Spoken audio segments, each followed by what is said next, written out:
Boa tarde, pessoinhas. Vamos para a nossa aula de História. Hoje nós vamos dar continuação no livro de História, mas vamos falar sobre o Brasil africano. O Brasil africano. Então, lá na página 187 do livro de História, nós vamos falar o seguinte. O Brasil, como você conhece, não existiria sem a participação, não existiria, né, sem a participação dos africanos. Eles começaram a chegar ao nosso país no começo do século XVI, mudando para sempre a história do Brasil. Então, aqui tem um percussionista durante o ensaio da roda de capoeira em Salvador, Bahia, uma outra aqui profissional do ramo da construção civil, né, uma engenheira, no caso.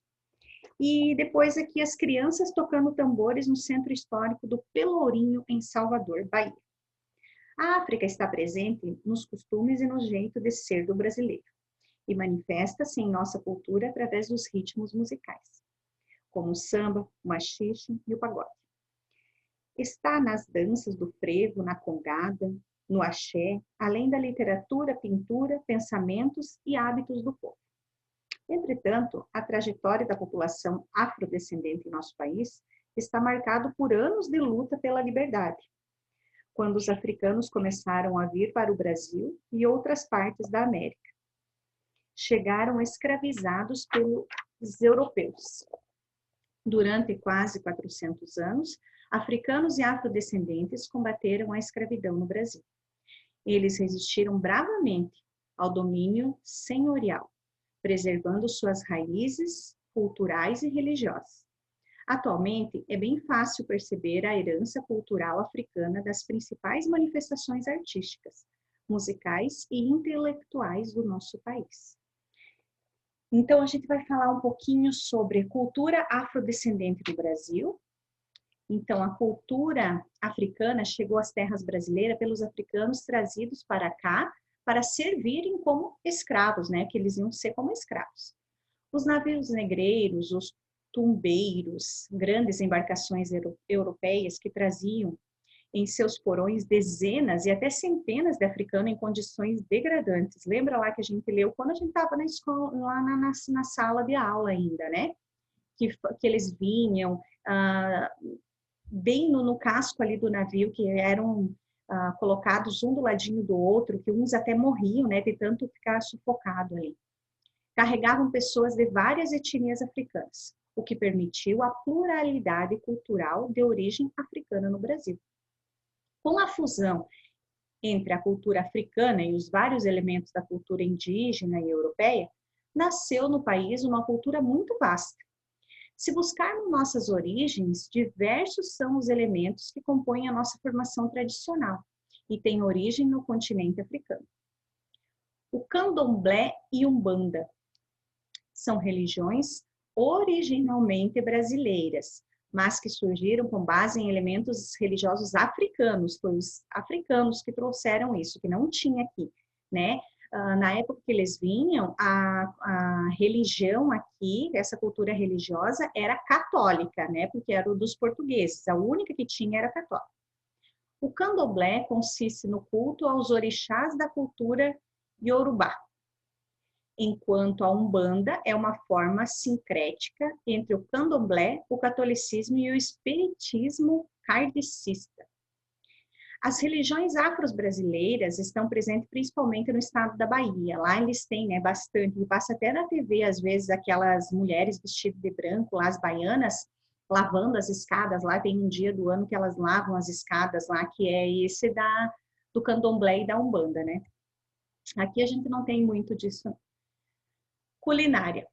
Nossa culinária é repleta de pratos e ingredientes originários da cultura africana, ou criados por africanos no Brasil. Podemos listar o acarajé, o vatapá, o abará, caruru. Apesar da crença comum de que a feijoada tem raiz na cultura dos africanos escravizados no Brasil, a sua origem é incerta. Parece apontar que, ao menos como é feita hoje, não foi uma criação dos escravos, a feijoada. Então, Na verdade, eles não têm certeza onde que ela foi criada, né? Em primeiro lugar, como defende o historiador e folclorista brasileiro Luiz da Câmara Cascudo, muitos escravos eram muçulmanos e a religião islâmica interdita o consumo de carne de porco pelos seus adeptos por considerá-lo um animal impuro. Em segundo lugar, a carne seca e a carne de porco, mesmo os pedaços menos cobiçados hoje, como a orelha, o rabo, o focinho e a pata, eram de grande valor, devido à dificuldade em criar-se os animais e conservar suas carnes no período colonial. O que distancia a tese de que esses pedaços eram servidos aos escravos. Então, é isso que eles estão querendo dizer, que a feijoada surgiu depois, não foi que os escravos fizeram, porque era muito difícil de manter essa carne de porco, né? O historiador Carlos Alberto Doria aponta que a feijoada, como conhecemos hoje, foi criada num restaurante brasileiro no século XIX e tem sua origem no feijão gordo, que consiste o feijão cozido com carne seca, né? A dança. Hoje temos diversas danças brasileiras que foram trazidas por africanos ou surgiram com base em elementos culturais dessas pessoas que viviam no Brasil. São elas: a capoeira, que é também uma arte marcial utilizada como defesa pelos escravos fugitivos contra os capitães do mato, né? O samba, o axé, dança originária do ritmo afoxé, que tem origem nas tradições das danças religiosas. O coco e o maracatu. Essas são as danças que a gente conhece, mas é mais com frequência lá para o Nordeste, né? Na Bahia, Salvador. Então, são mais mais lá para o lado do Nordeste mesmo. E é isso. Aí aqui é o seguinte, hoje vocês vão fazer a atividade lá no plural. Com o livro, tem perguntas sobre a aula de hoje lá no plural. Daí tem que pegar o livro na mão e responder lá no plural, tá? Então, pega o livro e responde no plural, ok? Qualquer dúvida, manda mensagem para a prof. Beijos, fiquem bem, não esquece da caligrafia e até amanhã.